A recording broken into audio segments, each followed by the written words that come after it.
নিচের কোনটি ধ্বনি পরিবর্তনের উদাহরণ নয়? এখানে ধ্বনি পরিবর্তনের উদাহরণ নয়, প্রাতিপদিক। নিচের কোন শব্দটি প্রত্যয় সাধিত শব্দ? এখানে প্রত্যয় সাধিত শব্দ হচ্ছে নিঃশ্বাস। যারা শিক্ষক নিবন্ধনের পূর্ণাঙ্গ সাজেশনটি হোয়াটসঅ্যাপে নিতে চান তারা মেসেজ করতে পারেন।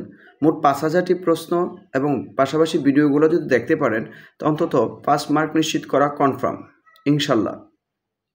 নমুনা দেখার জন্য মেসেজ করতে পারেন।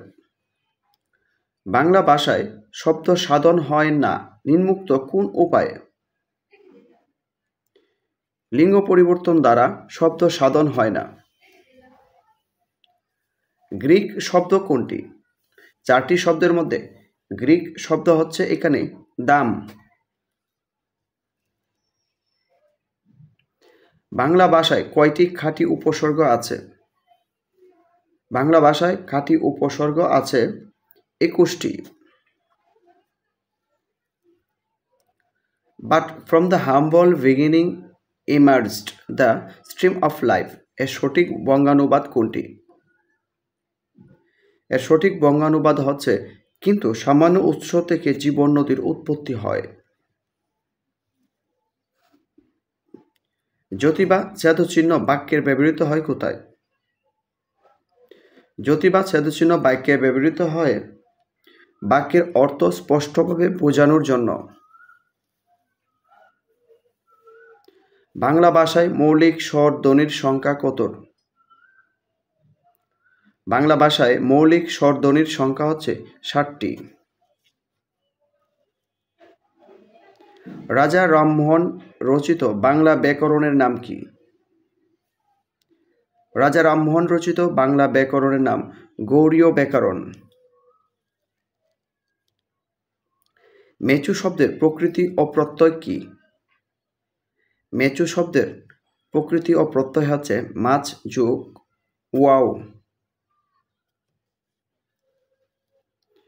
কোন সন্ধিটি নিপাতনে সিদ্ধ? এখানে নিপাতনে সিদ্ধ সন্ধি হচ্ছে পর যোগ পর পরস্পর।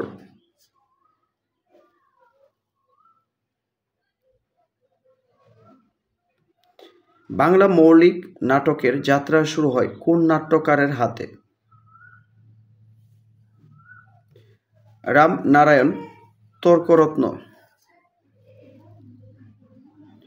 প্রত্যেক কোনো বস্তুর সাথে পরোক্ষ কোনো বস্তুর তুলনা করলে প্রত্যক্ষ বস্তুটিকে বলা হয় উপমেয়। পাখি সব করে রব রাতি পোহাইল পংক্তিটির রচয়িতা কে? পংক্তিটির রচয়িতা মদনমোহন তর্কালঙ্কার। নামের পূর্বে ডিগ্রি সূচক পরিচয় সংযোজিত হলে সেগুলোর প্রত্যেকটির পরে কোন বিরাম চিহ্ন বসে?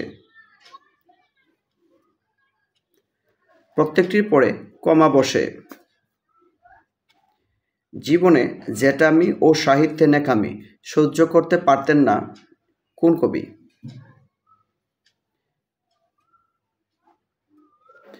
প্রমথ চৌধুরী।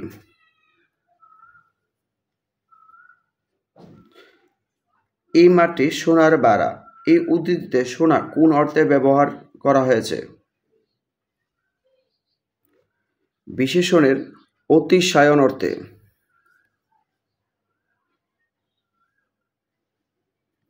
সারমর্ম লিখতে কোন পুরুষ ব্যবহার উপযোগী নয়?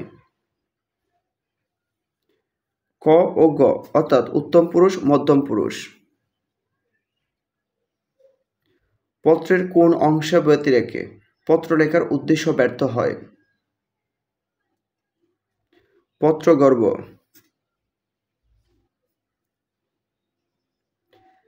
তেলো কম বাজাও মোচমোচে বাগধারাটির অর্থ কী? তেলো কম বাজাও মোচমোচে বাগধারাটির অর্থ হচ্ছে অল্প উপকরণে ভালো ব্যবস্থা।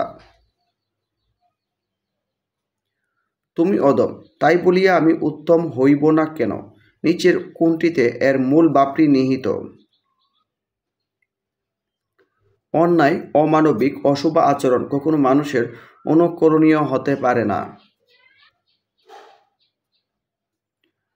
পরশ শব্দটির অর্থ কী?